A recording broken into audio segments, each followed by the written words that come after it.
Boa noite para você que está acessando a nossa Escola da Fé. Nessa noite, excepcionalmente, nós estamos transmitindo a nossa aula gravada. Infelizmente, tivemos um problema com a nossa internet aqui no seminário, onde nós fazemos a nossa transmissão da live da Escola da Fé, e precisamos então gravá-la, porque não foi possível transmiti-la em tempo real. Portanto, não está sendo transmitida em tempo real e os comentários, eles não serão vistos durante a transmissão desse momento.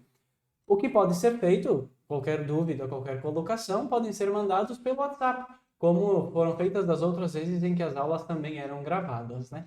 Então, dito isto, agradecemos a compreensão. Infelizmente, não foi como programamos, mas problemas de conexão são assim, né? Nós não esperamos, até a promessa era que voltasse antes, mas não deu e nós precisamos recorrer a esta técnica de gravá-la e disponibilizá-la depois. Agradecemos a sua compreensão e permanece disponível aqui para assistir quando for do vosso agrado. Muito bem. Boa noite mais uma vez, então, e vamos iniciar esse momento invocando este Deus, que é aquele que nós queremos conhecer melhor nesta nossa escola da fé. É para conhecê-lo melhor, para viver melhor a nossa fé, que nós nos reunimos para estudar, que nós sentamos na frente da nossa TV, que nós nos colocamos diante do celular para compreender melhor. E pedimos as luzes desse Deus para que ele possa estar em nossa mente e em nosso coração para melhor compreendermos. Em nome do Pai, do Filho e do Espírito Santo. Amém. Vinde, Espírito Santo, enchei os corações dos vossos fiéis e acendei neles o fogo do vosso amor. Enviai o vosso Espírito e tudo será criado e renovareis a face da terra. Oremos. Deus, que instruístes os corações dos vossos fiéis com a luz do Espírito Santo, fazei que apreciemos retamente todas as coisas, segundo o mesmo Espírito, e gozemos sempre da sua consolação. Por Cristo Senhor nosso. Amém. Glória ao Pai, ao Filho e ao Espírito Santo, como era no princípio, agora e sempre. Amém. Em nome do Pai, do Filho e do Espírito Santo. Amém. Amém. Então, como dito na semana passada, nós vamos passar agora aos estudos dos mandamentos. Vamos passar cada um dos mandamentos que foram apresentados na semana passada. Foi deixado o convite pelo Ramon para que vocês pudessem ler quais eram os mandamentos, até decorá-los. Ele desafiou vocês, né, como tema de casa, decorar os mandamentos. E também ler as duas passagens do Antigo Testamento, do Êxodo e do Deuteronômio, de onde foram as fontes, de onde foram tirados os mandamentos que formam o decálogo que a nossa igreja adota. E nesta noite, então, nós vamos partir deste estudo e iniciar o estudo dos mandamentos. Conforme vocês já se programaram, já viram, não será todos os mandamentos que passaremos hoje à noite. Passaremos apenas os 3 primeiros. Então, se vocês fizeram o tema de casa, se vocês procuraram ler aquelas duas passagens que estão até indicadas aqui no YouCat, nos números logo anteriores a estes que estamos trabalhando hoje, ali no número, aliás, na coluninha lateral da página 193, Êxodo 22 a 17 e Deuteronômio 5, 6 a 21. São os pactos de aliança que o Senhor faz com o seu povo e ali coloca os mandamentos. Isso é um ponto interessante para nós partirmos para o nosso estudo desta noite, recordarmos que essas duas leituras são um pacto que Deus faz com o seu povo e coloca esses mandamentos como critérios, como regras para serem seguidos. O povo está então exilado no Egito e sai dessa escravidão, é libertado por Deus e Deus então coloca, olha, vocês fazem um pacto comigo, eu faço um pacto com vocês. Esta é a nossa aliança. E nós temos esses pontos para serem seguidos, esses mandamentos para serem seguidos. Eu preciso do cumprimento de vocês, Deus coloca. Do contrário, vocês vão perder a minha graça, vocês vão perder eu que acompanho vocês. Então, é mútuo. Deus dá os mandamentos e necessita do cumprimento dos homens para eles. Quem tem a perder não é Deus, são os homens, somos nós. Então, somos nós que somos convidados a orientar a nossa vida por esses mandamentos. Como dizia nas perguntas anteriores, não é algo que ficou lá no passado. Embora tenha sido escrito lá no Antigo Testamento, no contexto da aliança que Deus faz com os homens, esta aliança, a primeira, permanece até hoje. Ela é renovada em Cristo e permanece até hoje. Então, é um pacto feito com Deus, um pacto, uma aliança feita entre nós. Passando então para o assunto propriamente desta noite, nós passamos para a primeira parte, que ela diz o seguinte: ama o Senhor teu Deus com todo o coração, com toda a alma e com todos os teus pensamentos. E assim que está no nosso YouCat. E nós vamos então refletir, começar pelo primeiro mandamento, conforme está colocado ali no YouCat, na página 194, número 352. Logo antes, primeiro mandamento: eu sou o Senhor teu Deus. Não terás outros deuses além de mim. Este é o primeiro mandamento então colocado. Eu sou o Senhor teu Deus. E a pergunta nos diz: o que significa eu sou o Senhor teu Deus? Isso é um convite, isso é uma ordem para que nada coloquemos no lugar de Deus, nada coloquemos acima de Deus. Ele é nosso Deus, nenhum outro. Porque naquele contexto daquela aliança, outras eram as divindades. E o Senhor, Deus de Israel, vai dizer: eu sou o Senhor teu Deus, nenhum outro. Nada vocês coloquem acima de mim. Eu sou Deus de vocês. E nenhuma coisa, nenhuma pessoa deve ser superior a Ele. Ele é o Senhor nosso Deus. Para Ele deve-se voltar toda a nossa fé, toda a nossa esperança, todo o nosso amor, as virtudes teologais, até o amor ou caridade, né? Fé, esperança e caridade, como geralmente nós ouvimos. Para Ele deve-se voltar toda a nossa fé. O que isso quer dizer? Para Deus se volte toda a nossa confiança.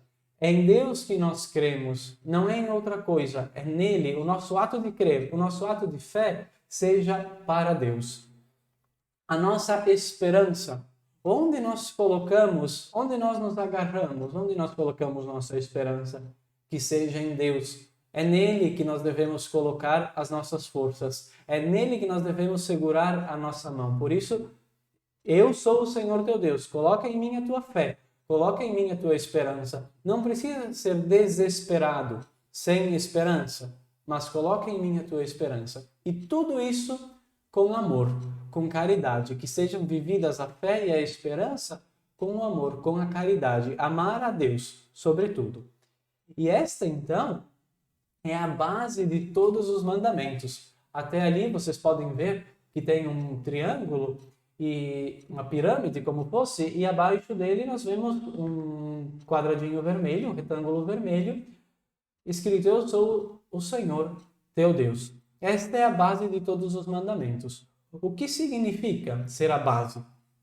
Eu ser o Senhor teu Deus é que vai edificar tudo. Se nós afirmamos que Deus é o nosso Senhor, então todos os outros mandamentos que virão depois se assentam sobre isso, sobre esta primeira premissa: acreditarmos em Deus e reconhecê-lo como sendo nosso Deus. Por quê? Se nós não acreditarmos em Deus, se nós não reconhecermos Ele como sendo o nosso Senhor, nada mais fará sentido. Não precisará mais cuidar de não pronunciar o seu nome, não precisará mais santificarmos os nossos dias, não precisará mais seguirmos esta aliança, porque aquele com o qual fazemos esta aliança já não existe para nós. Então, esta é a base da nossa aliança, é a base de todos os mandamentos. Eu sou o Senhor teu Deus. E a nossa prioridade, então, é servir e adorar a este Deus. Servir e adorar a este Deus. E aí, então, nós passamos para a outra pergunta, número 353, do porquê nós adoramos a Deus. Por que adorar a Deus? Primeiro de tudo, porque Ele existe. Nós adoramos a Deus porque Ele existe. Se Ele não existisse, nós estaríamos prestando adoração em vão. Então, nós reconhecemos a existência desse Deus e é a Ele que nós adoramos. E também adorar é aquilo que nós podemos fazer como resposta à sua presença. Nós podemos reconhecer que Ele está em nosso meio, Ele se revela a nós e a Ele então nós adoramos. Mas vejamos, a adoração de Deus, agora estou lendo aqui, pergunta 353. A adoração de Deus serve também o ser humano, pois liberta-o da escravidão dos poderes deste mundo. Onde Deus já não é adorado ou não é considerado o Senhor da vida e da morte, ocupam outros o seu lugar e a dignidade humana é colocada em risco. Então nós adoramos a Deus para reconhecer o seu lugar exclusivo. Nada colocamos no seu lugar. Se nós passarmos a adorar uma pessoa, um material, o nosso carro, o nosso dinheiro, aí nós colocamos alguma coisa no lugar de Deus. E é por isso então que é a Ele que nós adoramos. E somente a Ele. Nós não adoramos os santos, nós não adoramos a Virgem Maria, nós só adoramos a Deus. E aqui talvez caiba uma coisa interessante. Nós adoramos a Deus, Trindade, Pai, Filho e Espírito Santo, a Eucaristia, por ser o corpo do Senhor, e a cruz na Sexta-feira Santa. Essas são as coisas que nós adoramos.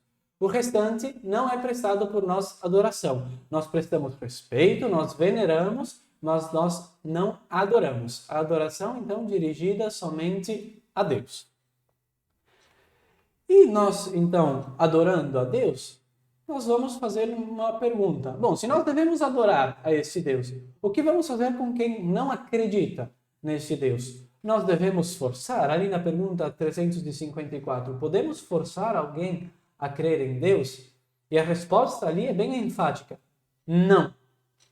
Ninguém deve forçar os outros, mesmo os próprios filhos, a ter fé. Como ninguém deve ser forçado a crer. Por quê? A fé é uma coisa que exige liberdade. Se nós formos coagidos, se nós formos forçados a crer, não está certo. A nossa fé deve ser um ato livre. Nós devemos optar por crer. Então não podemos obrigar alguém a ter a fé. Não, não podemos. O que nós podemos fazer, sim, é com o nosso testemunho, com a nossa vida, com as nossas palavras, levar o Evangelho, anunciar a fé. Isso nós podemos, inclusive, é muito importante, até é um dever nosso como cristãos, levar o Evangelho a todos. Mas nós não devemos forçar as pessoas a crerem, não devemos obrigar. Isso jamais, porque é um ato de liberdade. A pessoa, em sua liberdade, ela opta por crer ou não. Claro, tem toda a iniciação, é apresentada a ela a fé, mas quem opta ou não é a pessoa. Nós não podemos obrigar ninguém a crer. E também, então, esse mandamento, ele se complementa. Eu sou o Senhor teu Deus, e depois segue, não terás outros deuses além de mim.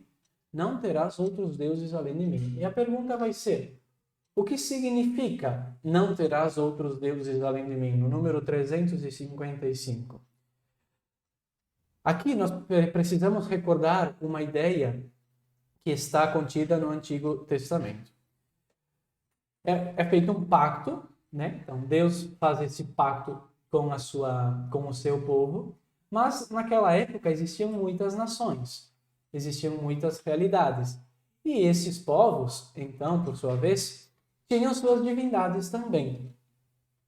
E podiam, então, esse povo venerar as divindades desses outros povos, da Babilônia, dos assírios, outros povos que existiam na época.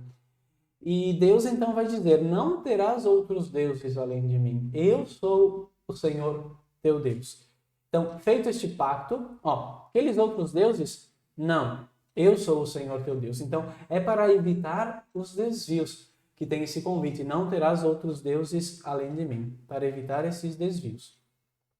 Mas também precisamos ter atenção que é para não colocar no lugar de Deus o que não é Deus, aquilo que eu dizia antes. Uma criatura não é Deus, e não devemos colocar no lugar de Deus. Nós podemos prestar honra e veneração às criaturas, mas não colocá-las no lugar de Deus. E aqui então é interessante ler o que está colocado no Yucat, e vou ler com vocês, no número então 355. O que significa: não terás outros deuses além de mim. Este mandamento proíbe-nos de venerar outros deuses ou divindades falsas. Então, é um mandamento que nos proíbe de venerar outros deuses que não seja o nosso Deus cristão, outras divindades, seja de qual for a religião. Não, o nosso Deus, nós temos claro, é este Deus que se revelou a nós em Jesus, este Deus Trindade. Esse é nosso Deus. Então, é um mandamento que nos proíbe de venerar outros deuses e as divindades falsas. Também, adorar um ídolo terreno ou vender a alma a um bem terreno. Esse mandamento nos proíbe de fazer isso. Então, quando nós colocamos uma pessoa ou alguma coisa no lugar de Deus, esse mandamento vai dizer, não é por aí, não é por aí. Adorar um ídolo, colocar uma pessoa como sendo o nosso Deus, ou algum bem. Aqui tem os exemplos: dinheiro, influência, sucesso, beleza, juventude, etc. Se nós colocamos o dinheiro como sendo o suprassumo da nossa vida, a coisa mais importante da nossa vida, e por aí nós fizermos isso, e depois, tendo o dinheiro como o centro da nossa vida, e seguindo, se fizermos toda a caminhada da nossa vida para conseguir mais dinheiro, para guardar nosso dinheiro, para salvar nosso dinheiro, para ter sempre mais, e tudo se volta para lá, o nosso trabalho é para lá, a nossa família é para lá, os meus pensamentos são para o dinheiro, ali nós colocamos uma coisa que não é Deus no lugar de Deus. A mesma coisa com a influência, com o sucesso. Se tudo que eu faço na minha vida visa eu ser uma pessoa influente, se tudo que eu faço na minha vida visa o sucesso, ali eu coloquei alguma coisa no lugar de Deus. Esse é o problema que esse mandamento vem orientar para a nossa conduta. Não colocar outra coisa no lugar de Deus. Seja um outro Deus ou seja coisas humanas que nós as divinizamos, colocamos como sendo o centro, como a coisa mais importante da nossa vida.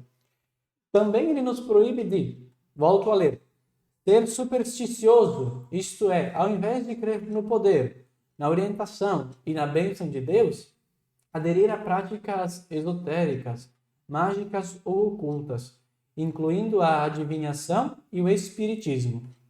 Ou seja, se nós começamos a ter superstições que determinada palavra vai fazer alguma coisa, determinada planta, determinado objeto, que aquilo que nós falamos vai modificar alguma coisa, ou algum objeto que eu tenho ali em casa está atraindo ou está afastando o mal olhado.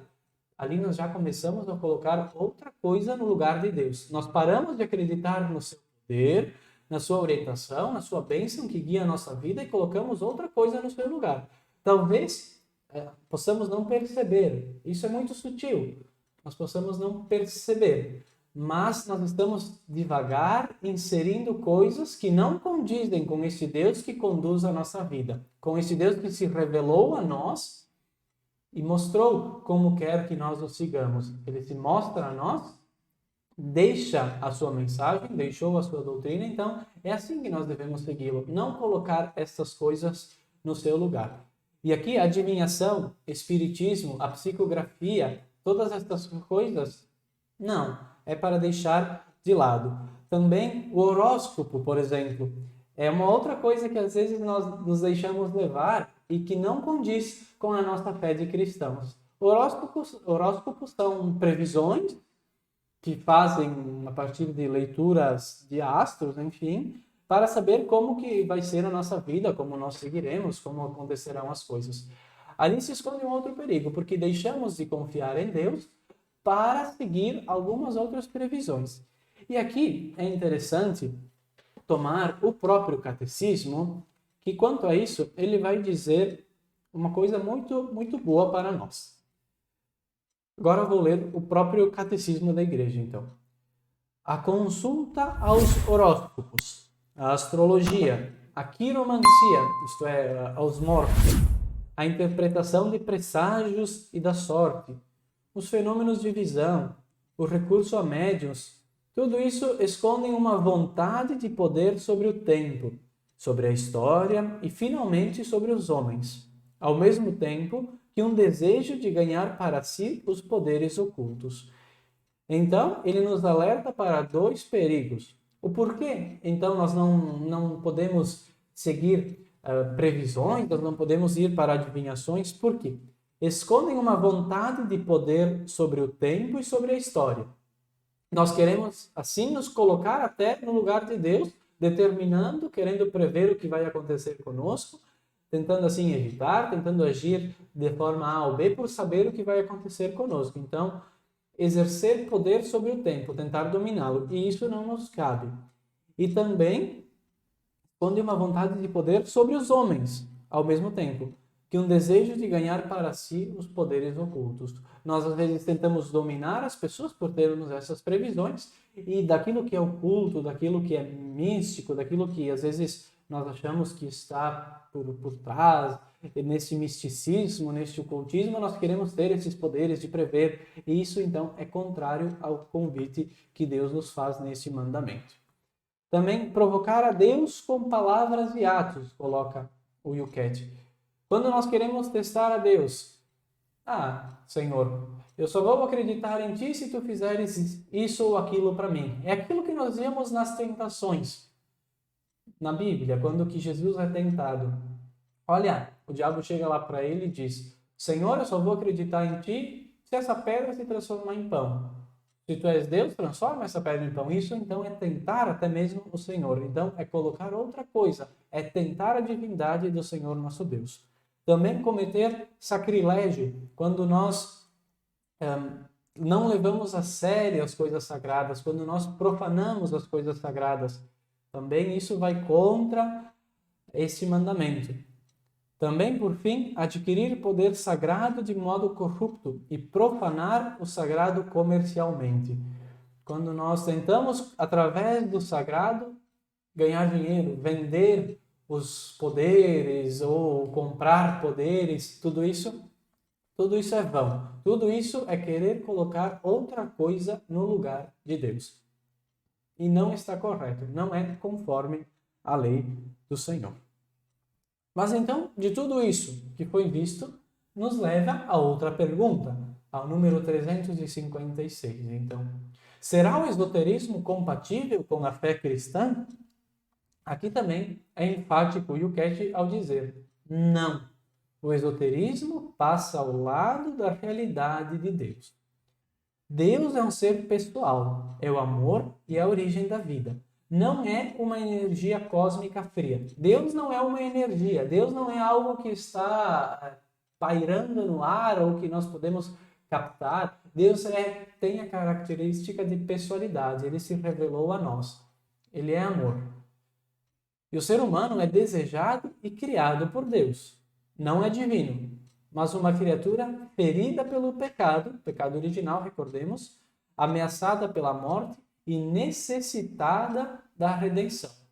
Enquanto os adeptos do esoterismo aceitam geralmente que o ser humano se pode redimir a si mesmo, então quem é adepto a este esoterismo achando que em nós podemos nos redimir, em nós está a redenção, nós, através de nós mesmos nos perscrutando, nos pesquisando, de uma interioridade, nós podemos nos redimir.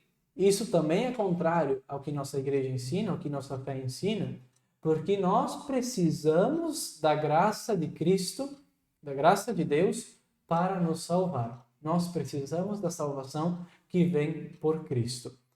Não, por isso o esoterismo não é compatível com a fé da igreja. Não é só pela nossa intimidade, por um modo misterioso que nos salvamos. E digo aqui, não é de um modo misterioso, porque Deus se revelou, Deus mostra para nós o caminho da salvação.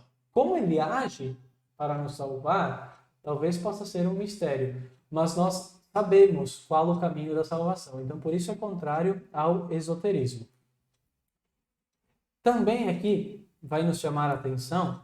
De igual modo, nem a natureza e nem o cosmos são Deus, como afirma o panteísmo. No panteísmo, então, tudo é Deus. Ele vê que a natureza, vê que o cosmos, a criação, as coisas, tudo é Deus. Não, as coisas não são Deus. Deus é uma criatura que pode estar presente em toda a realidade, mas não são Deus as criaturas. E antes, o Criador, que nos ama com todo o amor, é infinitamente maior, distinto, diferente do que tudo que ele criou. Ele é muito maior que as criaturas, então está para além das criaturas. E aqui, então, talvez precisamos de mais atenção nos detendo nesta pergunta. E aqui diz, por muitos praticam yoga por motivos de saúde, participam de cursos de meditação para adquirirem tranquilidade e concentração. Ou também frequentam workshops de dança para fazerem uma nova experiência corporal. Até aí, tudo bem. Mas nem sempre, porém, estas técnicas são inofensivas. Por vezes, são veiculados para uma doutrina estranha ao cristianismo, que é o esoterismo, aquilo que falávamos até agora.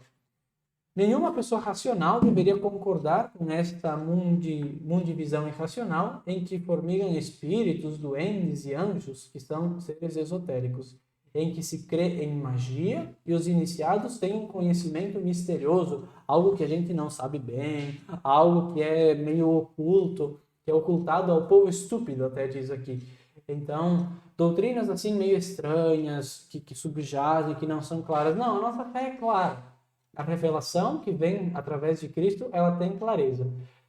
E aqui, então, precisamos ter atenção nisso. A meditação, a yoga, tudo isso é ruim para nós porque vai nos levar à perda da fé? Não, não é isso que está afirmando aqui. Mas, quando estas práticas acabam se ligando a este esoterismo, a outras criaturas, a nos perscrutar nós mesmos, a encontrarmos a salvação através de nós, a um conhecimento misterioso que está em nós, aí sim que entra esse perigo que é alertado aqui. Vejamos, Israel se alertava para o perigo da crença em deuses e espíritos provenientes dos povos circunvizinhos, aquilo que eu dizia anteriormente, dos povos vizinhos, que Deus diz, não acreditem neles, eu sou o Deus de vocês. Só Deus é o Senhor, não existe outro Deus além dele. Também não existe uma técnica mágica para encantar o divino, impor os próprios desejos ao universo ou atingir a redenção. Não é por mágica, não é eu por mim mesmo que vou alcançar a redenção. Eu preciso de Deus, preciso de Jesus Cristo para me salvar. Muitas coisas do esoterismo são, então, na perspectiva cristã, superstição ou ocultismo, coisas que não nos são claras, coisas que fazem, que estão subjacentes, que nós, às vezes, temos como não muito claras. Isso, então, que ele acusa aqui, né? Nós precisamos ter a clareza que a doutrina cristã está revelada, contém, através do magistério, através da Bíblia, nos chegam as maneiras de como acessarmos Deus, como nos encontrarmos com Deus e como nos salvarmos. E então, nós somos levados a uma outra pergunta também. E o ateísmo? Então, se estas outras doutrinas, elas são estranhas ao cristianismo, o ateísmo, então, vai ser sempre um pecado contra o primeiro mandamento? Aqui precisamos ter uma clareza também. O ateísmo significa negar a Deus. É uma ideia de que Deus não existe e eu o nego, né? Não é simplesmente um achar assim, Deus talvez até existe, mas eu não acredito nele. Não, é negar a Deus. Esta é a tese do ateísmo, né? Digo que Deus não existe, mas ele sempre vai ser pecado?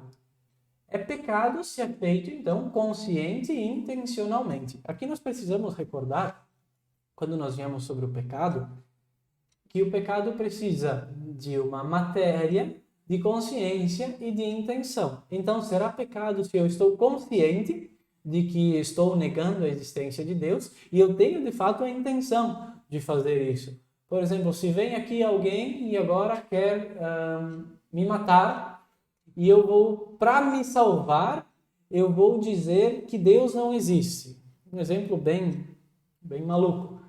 Mas, então, eu não tenho a intenção, de fato, de negar a existência de Deus. Eu só tenho a intenção de salvar a minha vida, talvez.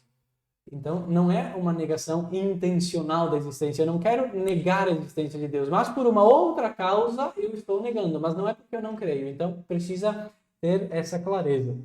Então, tem que ter a consciência de estar negando e a intenção. Mas, porém, não se sabe ao certo o porquê que a pessoa não crê. Como vai dizer aqui? Quem nega a Deus, então, consciente e intencionalmente, peca sim contra o primeiro mandamento. Mas esta responsabilidade pode ser fortemente restringida, pode ser diminuída, caso a pessoa não tenha vivido nenhuma experiência de Deus ou questionado sobre Deus, procurando resposta com a sua consciência e não consegue crer nele. Então, nós não temos clareza o porquê que a pessoa não crê em Deus. E por isso é muito difícil afirmar se é ou não é pecado para quem não crê em Deus. Às vezes, a pessoa pode ter tido contato com uma ideia de Deus tão estranha que não consegue acreditar naquela ideia. Ou até mesmo um testemunho de quem crê que não condiz com a realidade de alguém que acredita em Deus, que não consegue crer neste Deus. Então, nós não temos como fazer este juízo. Então, muito cuidado ao dizer que uma pessoa não crê em Deus, então está pecando e está no inferno. Não. Nós não sabemos quais os motivos. Então, não é possível julgar. Isso nós temos que ter atenção. Agora, uma coisa interessante.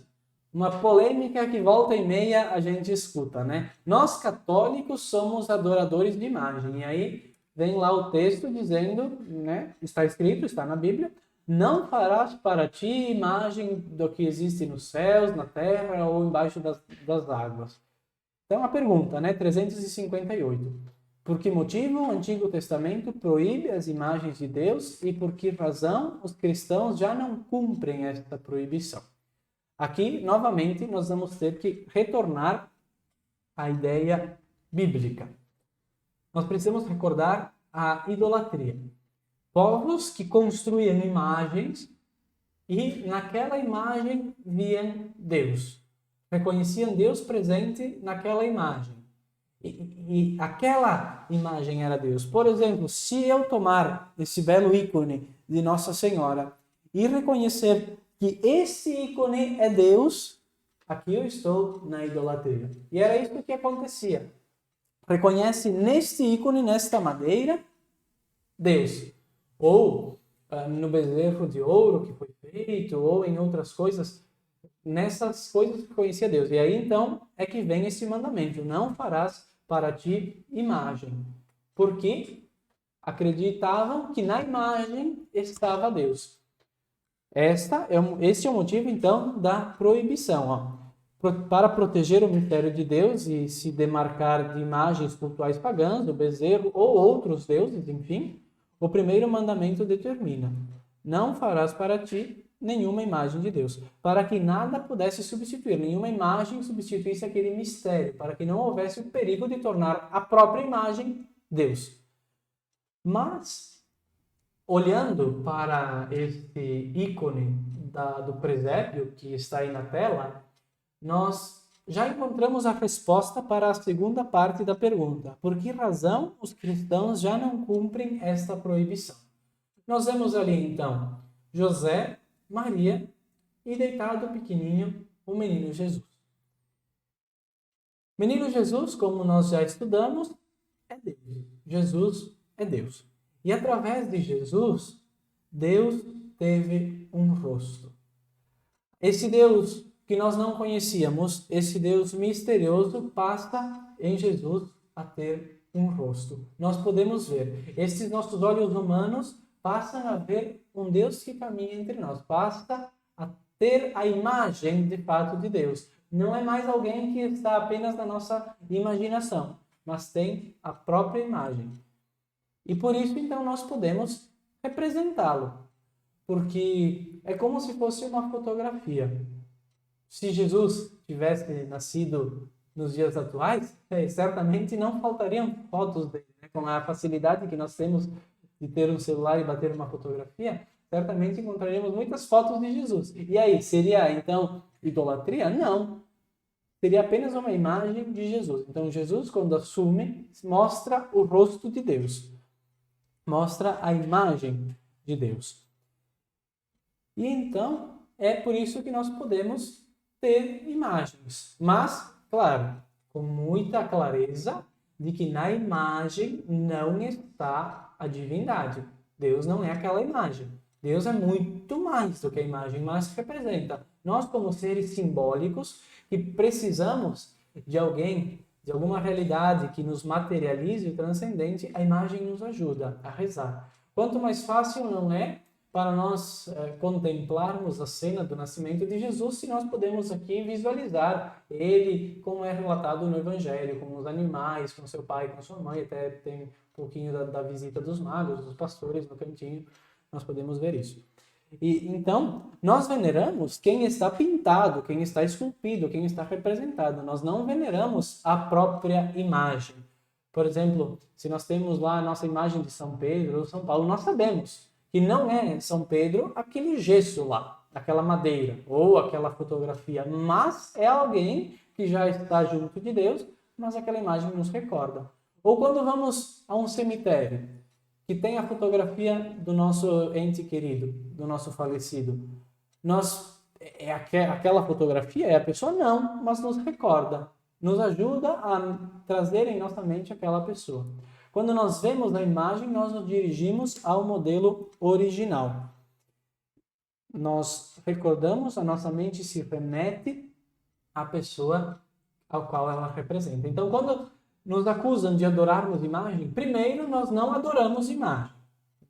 Esse é o primeiro elemento. Nós não adoramos a imagem, nós veneramos, porque ela representa uma realidade que para nós é muito importante. E segundo, não há problema, porque Jesus se fez carne, Jesus assumiu a nossa realidade humana. Ele se fez um como nós. Nossos olhos viram um dia Jesus, viram Deus. Então podemos representá-lo sem problemas. E assim como Jesus, Nossa Senhora, os santos, pessoas que passaram pela nossa realidade, tiveram um corpo, tiveram uma imagem, e assim nós guardamos para as outras gerações, nós vamos representando. E então, no cristianismo, diz aqui, a proibição das imagens relativamente a Cristo foi se afrouxando e foi abolida no segundo concílio de Nicéia, no ano de 787. Pela sua encarnação, Deus deixou de fato de ser absolutamente inimaginável. Desde Jesus, podemos ter uma imagem do seu ser. Desde Jesus, nós podemos ver quem é Deus. Por isso, a imagem não é um problema para nós. Então, toda vez que ouvirmos esta acusação, nós podemos nos defender dizendo que não adoramos e que podemos sim ter imagens, porque Deus um dia se fez homem, teve um rosto, teve uma imagem. Partindo então agora para o segundo mandamento, ali no número 359. Não profanarás o nome de Deus. Pergunta então, por que motivo Deus quer que santifiquemos o seu nome? Por que ele quer isso? Deus se revela a nós e nos dá a conhecer o seu nome. Então, se ele se revela a nós e nos dá a conhecer o seu nome, nós precisamos respeitar. É por pura vontade dele que ele se deu a conhecer a nós. Não por nosso mérito, mas por vontade dele. E disso, então, nós precisamos respeitar. Nós precisamos santificar o seu nome. É porque ele se dá a conhecer e nos permite o acesso a ele mediante este mesmo nome. Deus é todo verdade, por isso peca gravemente quem invoca a verdade e o nome de Deus para testemunhar uma mentira. E aqui então já são os modos de santificar o nome de Deus. Quando nós blasfemamos, amaldiçoamos em nome de Deus, ou fazemos promessas falsas em seu nome, vai dizer aqui o Yucat, ali nós não estamos santificando o nome de Deus. Aquilo que nós rezamos do Pai Nosso, santificado seja o vosso nome, nós estamos indo contra.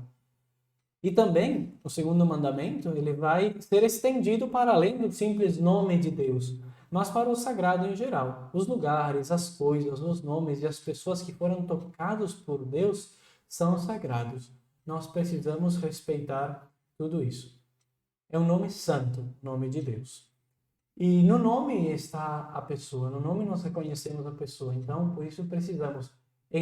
No nome de Deus está o próprio Deus. Nós precisamos ter isso presente. Não podemos sair por aí pronunciando para qualquer coisa. É um nome sagrado que ele se deu a conhecer e nós precisamos respeitar. Até aí nós temos, apenas para curiosidade, o tetragrama sagrado, que em caracteres hebraicos, que está escrito Yahvé, ou Javé, como nós costumamos ouvir. O povo judeu, o povo da primeira aliança, então, esse nome, para seguir a este mandamento, eles nem pronunciam. Escrevem estas letras, mas não a pronunciam.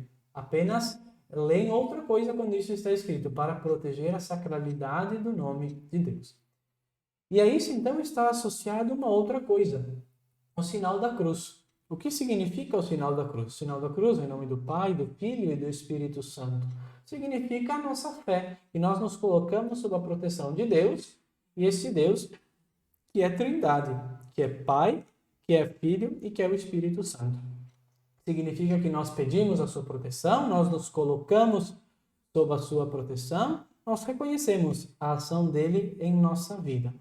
Invocamos a Deus Trino, por quem estamos cercados de todos os lados, para que Ele santifique as nossas coisas, para que Ele nos conceda a bênção. Nós invocamos, nós fazemos o sinal da cruz para pedir a presença deste Deus. Este é que é o sinal da nossa fé. Este que é o modo de chamarmos ao nosso Deus.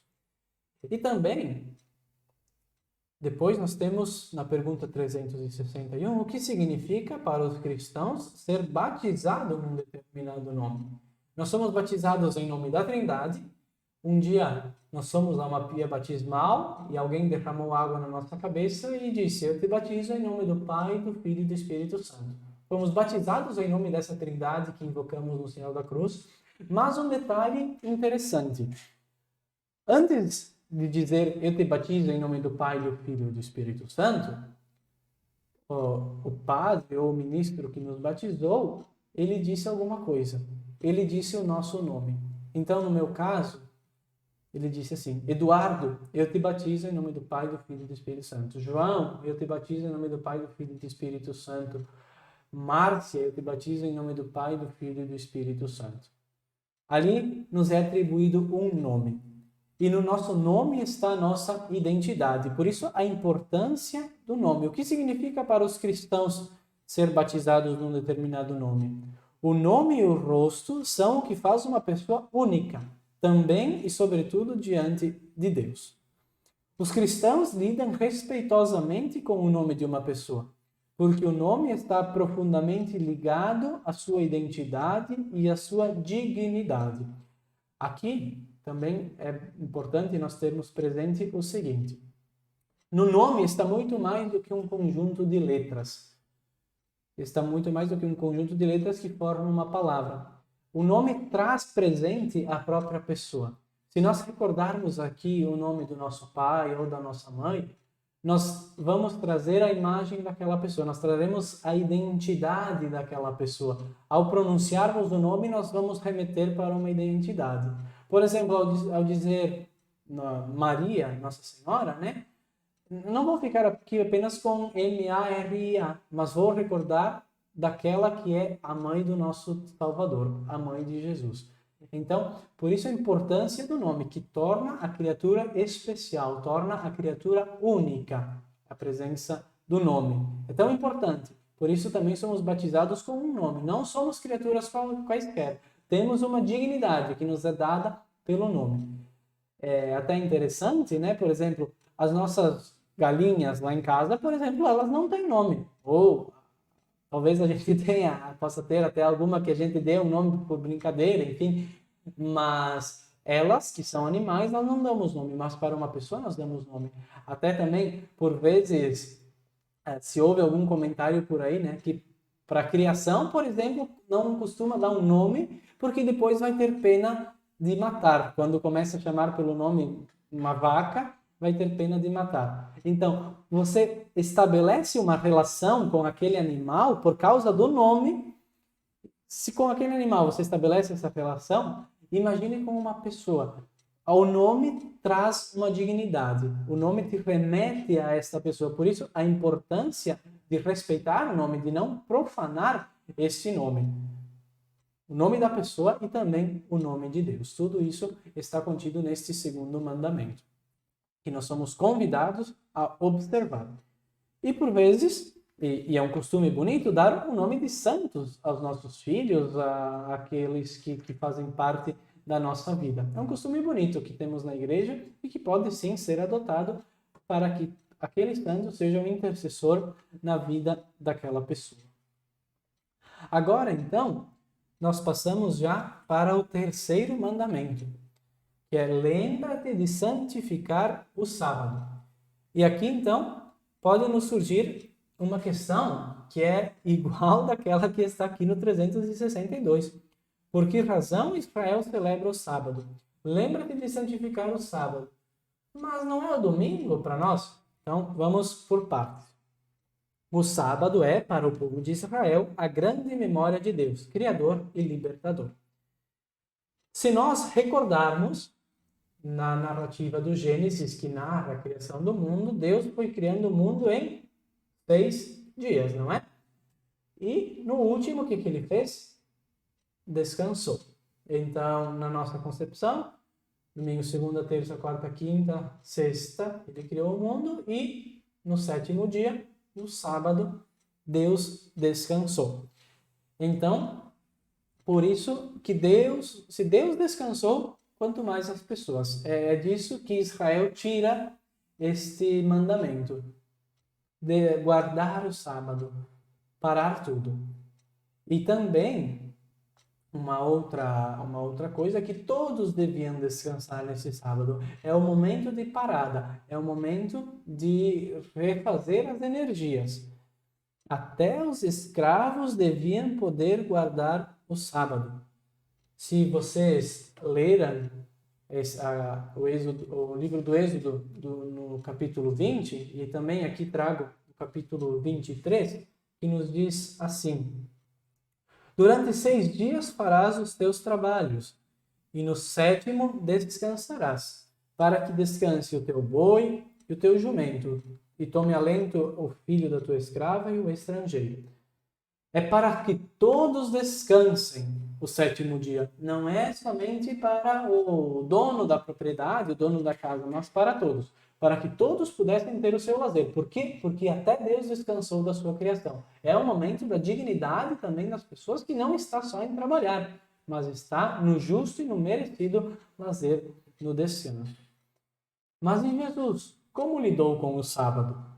Nós podemos agora recordar que em diversos momentos Jesus tem atrito com o povo da sua época por causa do sábado. Aí nós temos uma imagem de Jesus passando no meio de uma plantação de espigas e os discípulos estão pegando na mão as espigas. Por que isso vai gerar problema? Porque no sábado, justamente por causa dessa ideia do descanso, que todos deviam descansar, não era permitido trabalhar. Não era permitido. Pegar espigas para comer significava a colheita, significava trabalhar. Depois, Jesus cura uma pessoa e manda que ela pegue a sua cama e ande em dia de sábado. Pegar a sua cama e andar é fazer um esforço. E no sábado não podia fazer isso. Então, todas essas coisas geraram o atrito de Jesus com o sábado.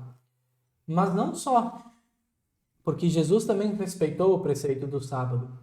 Ele respeitava, estava inserido na cultura judaica daquela época, de guardar o sábado, de não fazer nenhum trabalho, nem mesmo uma colheita de espigas, nem mesmo carregar uma cama. Mas o que Jesus vai fazer é modificar alguma coisa nessa ideia do sábado. O quê? Colocar a dignidade humana acima do preceito do sábado. Colocar a misericórdia, colocar a compaixão. Ele vai perguntar, será que em dia de sábado é melhor fazer viver ou deixar morrer? Será que eu não posso curar no dia de sábado? Então Jesus observa o preceito do sábado, mas ao mesmo tempo posicionou-se em relação a ele de uma forma altamente livre e soberana. O sábado foi feito para o homem e não o homem para o sábado.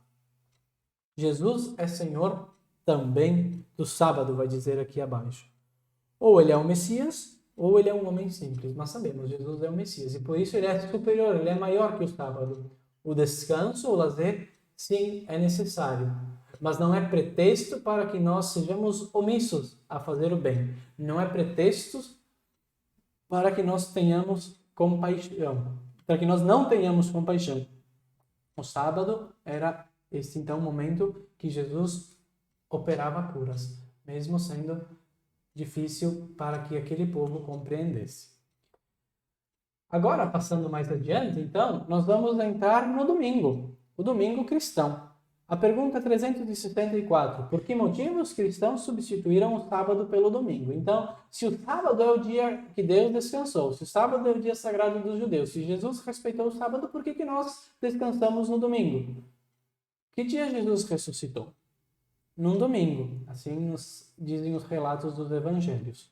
Então, é por isso que nós guardamos o domingo. Então, o sábado já não mais para nós é o dia principal, mas é o domingo por causa da ressurreição do Senhor. E ele vai nos recordar. O primeiro dia da semana vai recordar o início da criação e também vai ser o 8º dia. Então, passados os 7 dias da semana, vai ser o 8º, numa metáfora, inaugurando a nova criação com a ressurreição de Jesus. Então, o domingo para nós passa a ser o centro. É o dia em que o mundo se renovou em Cristo, o 8º dia. E também vai nos dizer aqui o Yucat que aproveita o motivo do descanso não apenas para santificar a interrupção do trabalho, mas também para aludir já ao descanso eterno do ser humano em Deus, para nos recordar que um dia nós descansaremos nas mãos de Deus. Tem alguns, então, elementos do sábado, do descanso, mas nos recorda a nova criação gerada pela ressurreição de Cristo. De que modo, então, pergunta 365, os cristãos tornam o domingo o dia do Senhor. Então, como nós fazemos para tornar o domingo o dia do Senhor? E aqui, então, novamente eu retomo o catecismo, que ele nos traz bonitas recomendações para como fazer para que o domingo seja o dia do Senhor. Ele é o dia de graça e de interrupção do trabalho. Durante o domingo, leio, e os outros dias de festa e de preceito, os fiéis se absterão de se entregar aos trabalhos ou atividades que impedem o culto devido a Deus, a alegria própria ao dia do Senhor, a prática das obras de misericórdia e o descanso conveniente do espírito e do corpo. As necessidades familiares ou uma grande utilidade social são motivos legítimos para a dispensa do preceito do repouso dominical. As necessidades familiares ou uma grande utilidade social. Os fiéis cuidarão para que dispensas legítimas não acabem introduzindo os hábitos prejudiciais à religião, à vida familiar e à saúde. Então aqui esta passagem nos diz que o domingo, então, para nós o tornamos um dia especial, um dia de encontro com a Eucaristia, um dia de alegria e um dia de descanso. Nós paramos o trabalho, mas fazemos também todas estas outras coisas que nos diz aqui. Ah, mas eu não vou poder fazer outra coisa se eu precisar. É o que diz, as necessidades familiares ou uma grande utilidade social. Mas cabe a nós a reflexão do que de fato nós precisamos fazer e procurando sempre santificar, guardar um momento para a oração, para o encontro com o Senhor, cuidando para não gastar todo o tempo em afazeres, esquecendo de santificar o domingo, de guardá-lo para Deus, para que as nossas atividades não nos impeçam de adorar a Deus e viver esse dia na sua dimensão de festa, alegria, descanso e restabelecimento. O descanso também muito importante. Dia de encontro com a Eucaristia. E agora, já nos encaminhando para o fim, nós vamos ter a pergunta 366, que é a última que nós vamos trabalhar hoje. Por que é importante que o Estado proteja o domingo? Por que é importante que talvez o governo, dito em outros modos, proteja o domingo? Para que não sejamos engolidos pelo trabalho. é para isso. O domingo é um verdadeiro serviço ao bem da sociedade, para o descanso, porque é um sinal de resistência contra a liquidação do ser humano pelo trabalho, para que nós não deixemos nos dominar por esta dinâmica de apenas trabalho, trabalho, trabalho, correndo até o risco de colocar algo no lugar de Deus, como nós conversávamos anteriormente. Por isso, os cristãos dos países marcados pelo cristianismo não reclamam apenas a proteção estatal para o domingo, não pedem apenas a proteção estatal, mas também não exigem aos outros o trabalho que eles não querem fazer no domingo. Então, se eu não quero trabalhar no domingo, eu não devo exigir ao outro. Todos devem poder participar no respirar fundo da criação. É o dia em que tudo para venerar, para adorar, para louvar este Deus, encontrá-lo na celebração da Eucaristia, para encontrar os irmãos, mas também para descansar. Estes, então, são os primeiros mandamentos e são aqueles relativos a amar a Deus. O primeiro, então, eu sou o Senhor teu Deus, não terás outros deuses além de mim. O segundo, não profanarás o nome de Deus. E o terceiro, lembra-te de santificar o sábado. Esses, assim, estão dispostos aqui no Yucat. Esses três primeiros, então, relativos ao amor a Deus. Na próxima aula, no nosso próximo encontro, nós trabalharemos, então, os mandamentos que fazem referência às nossas relações, já não mais com Deus, mas com as outras pessoas. Espero que tenha sido possível compreendermos juntos isso. Sabemos que o conteúdo é grande, às vezes acaba sendo pouco tempo para nós passarmos todos, mas com as indicações também de leituras bíblicas que vai trazendo aqui, alguma leitura complementar que queiram fazer, também o próprio encontro com a Bíblia. E como eu dizia no início, infelizmente esta aula teve que ser gravada, podem escrever vossas dúvidas para o WhatsApp do seminário, aquele em que vocês recebem o link para esta escola. Lá vocês podem escrever as dúvidas e lá também responderemos às necessidades de vocês. Mais uma vez, também nós queremos reforçar o convite para a nossa 44ª festa dos seminários aqui de Viamão. Vai ser, então, no dia 11 de setembro, às 10 horas, nós teremos a celebração eucarística. No domingo, nós teremos a celebração da missa, guardaremos o domingo, santificaremos o domingo, descansando e celebrando. E depois, ao meio-dia, nós teremos o almoço e também alguns jogos, e à tarde nós teremos um bingo para nos divertirmos, para santificarmos o nosso domingo, para termos o nosso lazer, que é legítimo e é abençoado por Deus. Agradeço a vossa atenção nesta noite, a compreensão também de vocês com esta nossa falha na internet aqui do seminário, mas infelizmente são coisas que acontecem e que estamos sujeitos nessa nossa técnica de fazermos a nossa aula ao vivo. Pedimos desculpas, mais uma vez, em nome aqui da nossa escola, mas esperamos que possam sempre estar presentes e enviar vossas dúvidas também para o WhatsApp do seminário. Agradecemos a presença e concluímos este momento nos dirigindo a este Deus Trindade que se revela a nós e nos dá os mandamentos para que possamos cada vez mais segui-lo de todo o coração, com todo o nosso entendimento, com toda a nossa alma, isso é, com todo o nosso ser. Glória ao Pai, ao Filho e ao Espírito Santo, como era no princípio, agora e sempre. Amém. Em nome do Pai, do Filho e do Espírito Santo. Amém. Onde marcar presença? Isso é importante, gente. Ó. No fim agora do vídeo já está aparecendo aí para vocês. Está aparecendo, não? Assim que terminar a aula, vai aparecer aqui um linkzinho na tela. Vocês apertem nesse link aí e vai abrir para vocês uma outra tela onde vocês marcam a presença. É importantíssimo. Marquem a presença de vocês agora que está terminando a aula lá. O livro de chamada não está na mão do professor aqui. Eu não vou chamar os mais de 900 alunos que temos na escola aqui um por um. Vocês marquem ali. Já pintou, né? Pintou na tela de vocês ali, ó. Vocês cliquem ali e lá vai aparecer onde vocês podem marcar a presença de vocês bem certinho, tá? Não esqueçam, depois de cada aula, marcar a presença lá. Porque quem completar pelo menos 75% das aulas vai receber o diploma da nossa escola. Nós até já estamos sonhando em fazer uma grande celebração no fim da nossa caminhada, lá em outubro, novembro, para nós reunirmos toda essa escola e vivermos em comunhão essa partilha que nós estamos vivendo, cada um no seu lar nesse instante.